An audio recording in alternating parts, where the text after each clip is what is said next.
before we move on, I want to clarify something that I've inadvertently done. I think I was not exact with some of the terminology I used. So I want to I want to highlight the difference between two things that I've used almost interchangeably up to this point, but now that we are about to embark on learning what voltage is, I think it's important that I highlight the difference, because initially this can be very confusing. I remember when I first learned this, I found I often mixed up these words and didn't quite understand why there was a difference. So the two words are electrical, or sometimes you'll just say electric instead of electrical.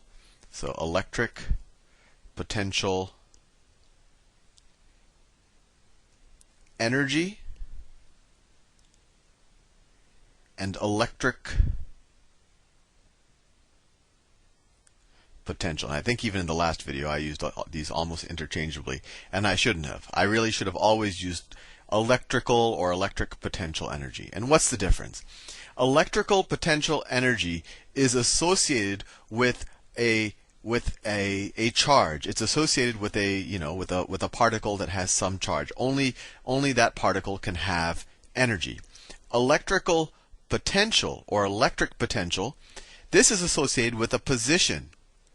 So for example, if I have a charge and I know that if it's at some point with a given electric potential, I can figure out the electric potential energy at that point by just multiplying actually this value by the charge. Let me give you some examples. Let's say that I have an infinite uniformly charged plate, so that we don't have to do calculus. We can have a uniform electric field.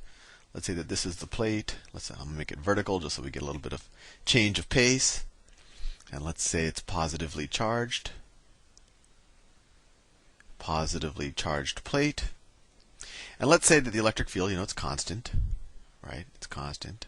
No matter what point we pick, these field lines these field vectors should all be the same length, because the electric field does not change in magnitude. And it's pushing out because we assume when we draw field lines that we're using a test charge with a positive charge, so it's pushing outward. So if I wanted to ask you, let's say I have a 1 coulomb charge. Actually, let me make it 2 coulombs just to hit a point home. Say I have a 2 coulomb charge right here. 2 coulombs, and it's positive. A positive 2 coulomb charge, and it starts off, I don't know. Let's say it starts off at 3 meters away, and I want to bring it in 2 meters. I want to bring it in 2 meters, so it's 1 meter away. So what is the electric or electrical potential energy difference between the particle at this point and at this point? Well, the electrical potential energy difference is the amount of work, as we've learned in the previous two videos, is the amount of work we need to apply to this particle to take it from here to here. So how much work do we have to apply? Well, we have to apply a force. We have to apply a force that exactly, we assume that maybe this is already moving with a constant velocity, or maybe we have to start with a slightly higher force just to get it moving.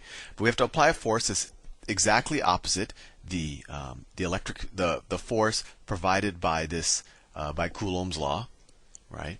The electrostatic force.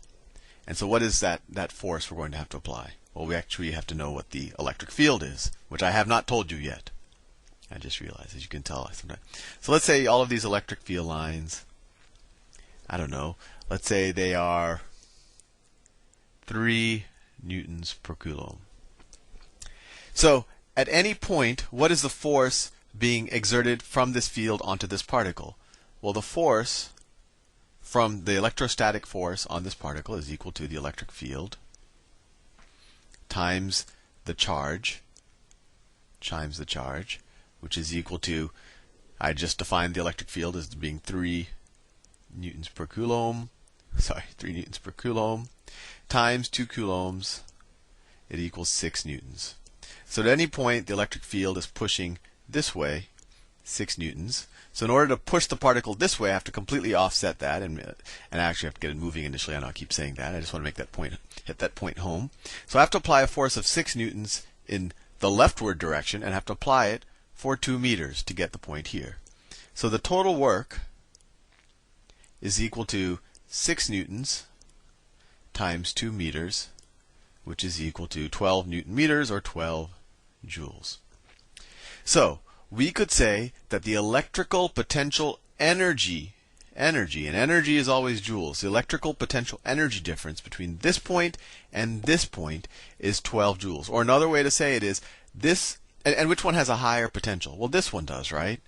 Because at this point, we're closer to the thing that's trying to repel it. So if we were to just let go, it would start accelerating in this direction, and a lot of that energy would be converted to kinetic energy by we get to this point, right? So we could also say that the electric potential energy at this point right here is 12 joules higher than the electric potential energy at this point. Now that's potential energy. What is electric potential?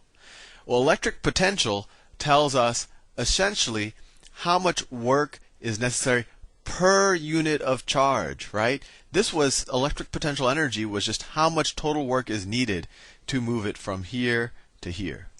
Electric potential says per unit charge, how much work does it take to move any charge per unit charge from here to here?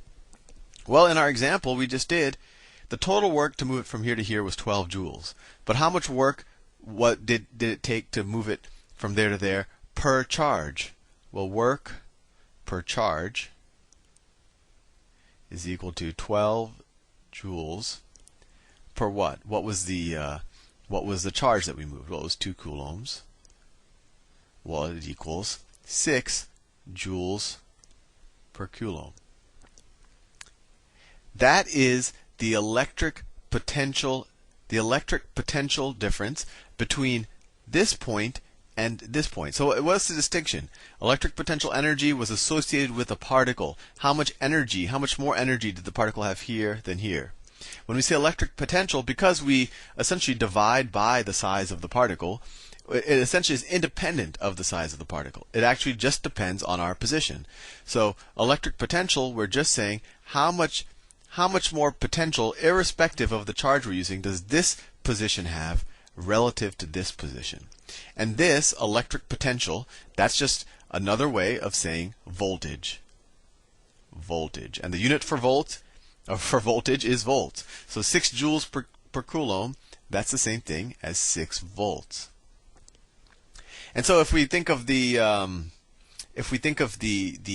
analogy to gravitation, we said gravitational potential energy was mgh, right? This was force, this was distance, right? Electric potential is essentially the amount of gravitation, if we extend the analogy, the amount of gravitational potential energy per mass, right? So if we wanted a quick way of knowing what the gravitational potential is at any point without having to care about the mass, well, we would divide by the mass, and it would be the acceleration of gravity times height. Ignore that if it confused you. So what is useful about voltage? It tells us regardless of how small or big, or actually positive or negative a charge is, what the difference in potential energy would be if we're at 2 different points. So electric potential, we're comparing points in space. Electric potential energy, we're comparing charges at points in space. Hopefully I didn't confuse you. In the next video, we'll actually do a couple of problems where we figure out the electric potential difference, or the voltage difference, between 2 points in space as opposed to a charge at 2 different points in space. I will see you in the next video.